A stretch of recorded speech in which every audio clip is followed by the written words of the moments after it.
पहाड़ पे चढ़कर ही बात करेंगे। सोई हुई स्त्री की तरह।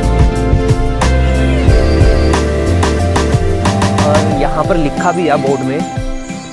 तो इस खूबसूरत जर्नी की शुरुआत होती है एक बहुत ही खूबसूरत जगह रेणुका से। रेणुका से कुछ किलोमीटर का रास्ता तय करने के बाद आपको थोड़ा सा ट्रैक करना पड़ेगा और आप जमदग्नि जी के इस टिब्बे पर पहुंच जाओगे। वैसे तो बहुत सी स्टोरीज है इस टिब्बे के बारे में, लेकिन एक बेसिक स्टोरी मैं आपको बता देता हूं कि ऋषि जमदग्नि जी जो थे वो माता रेणुका के पति थे। और कहा ऐसा भी जाता है कि परशुराम जी का बचपन भी यहीं पर बीता था, जो कि माता रेणुका के पुत्र थे। वो यहाँ पर आई क्यों, यहाँ पर बसे क्यों, उसकी भी एक बेसिक स्टोरी मैं आपको बता देता हूँ कि रेणुका की जो बहन थी भेनुका माता, उनके पति सहस्त्रबाहु अर्जुन तपस्वी लोगों पर काफ़ी अत्याचार किया करते थे, जिस वजह से वहाँ से तपस्वी लोग दूसरी जगहों पर बसना शुरू हो गए। ऋषि जमदग्नि जी भी उनका राज्य छोड़कर उनके इन अत्याचारों से मुक्त होने के लिए रेणुका के स्थान पर आकर बस गए।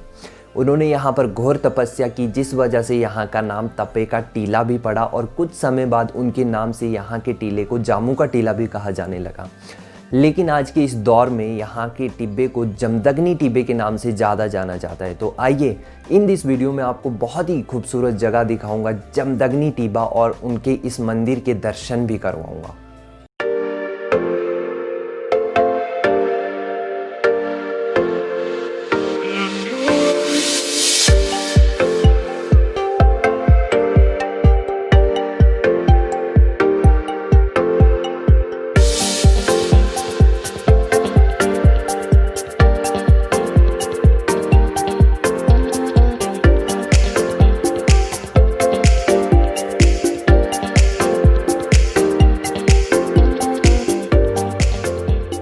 तो जमदग्नि टिब्बे पर जाते जाते हम इस वाले रोड से ऊपर को आए हैं। रेणुका से रोड ऊपर को आया है और यहाँ से एक रोड आगे को जाता है और यहाँ से एक रोड वापस की ओर ऊपर की ओर जाता है। तो हमें ऊपर वाले रोड से जाना है और यहाँ पर लिखा भी है बोर्ड में, जिसमें कि लिखा है जामू 4 किलोमीटर और कोटी 5 किलोमीटर।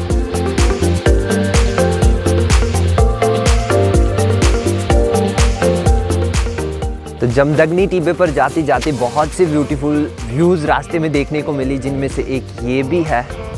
स्कूल यहाँ पर है और बहुत ही खूबसूरत है और मतलब बहुत ही औसम यहाँ का व्यू है। और बिल्कुल उस वाले पहाड़ पर अभी हमें जाना है जो कि प्रॉपर टिब्बा है। फीलिंग यहाँ की है वो मैं एक्सप्रेस नहीं कर सकता इस वीडियो में।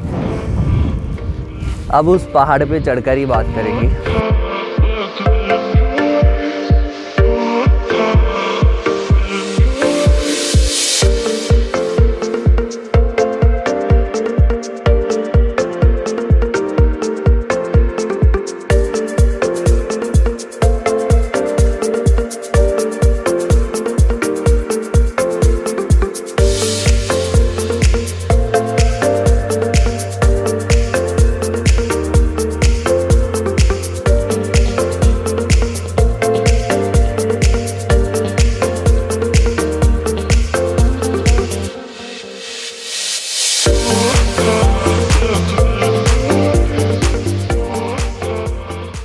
तो यहाँ से ट्रैक स्टार्ट होता है जमदग्नि टिब्बे पर जाने के लिए और कुछ ही मिनटों में हमने इस ट्रैक को पूरा भी कर लिया और जमदग्नि टिब्बे के इस मंदिर पर आकर पहुँच गए।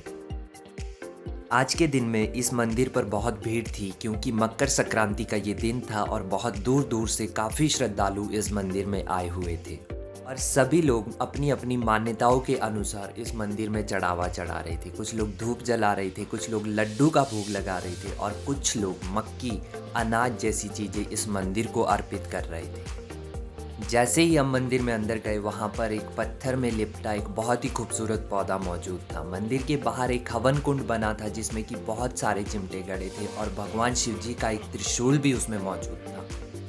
मंदिर के दरवाजे के ठीक बाहर एक बहुत ही खूबसूरत मूर्ति बनी थी जो कि शायद जमदग्नि जी की मूर्ति होगी, जिन्हें एक बहुत ही खूबसूरत माला से सुसज्जित किया गया था और धूप और दीप उनकी शोभा को और भी ज़्यादा बढ़ा रहे थे। वहीं एक वैसा ही पर्चा जैसा कि परशुराम जी अपने साथ धारण किया करते थे वो भी वहाँ पर मौजूद था।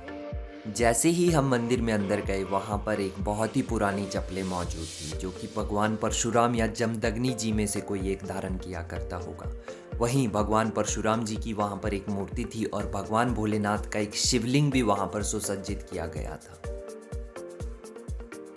यहाँ पर आई भीड़ यहाँ भी दर्शाती है कि क्यों हिमाचल को देवभूमि हिमाचल कहा जाता है और क्यों हिमाचल की संस्कृति परंपराओं की गुणवत्ता को इतना ऊंचा स्तर दिया जाता है। जब हम यहाँ से वापस जाने लगे तो हम उस स्थान पर भी पहुँचे जहाँ से रेणुका लेक एक लेटी हुई स्त्री की समान दिखाई देती है। प्रॉपरली जो यहाँ से कैमरे से जो वीडियोस आ रही है उसमें प्रॉपरली समझ नहीं आ रहा होगा, लेकिन अगर आप सैटेलाइट व्यूज़ से देखोगे तो आपको प्रॉपरली कुछ वैसी ही फीलिंग आएगी जैसा यहाँ का कहा जाता है कि एक सोई हुई स्त्री की तरह रेणुका माँ की आकृति दिखाई देती है। तो आई होप आप लोगों को वीडियो पसंद आएगा, और अगर आपको वीडियो पसंद आता है तो चैनल को सब्सक्राइब कर लीजिए और press the bell icon for the आने वाली अपडेट्स। तो मिलते हैं अपनी नेक्स्ट वीडियो में। Till then bye bye, take care, जय हिंद।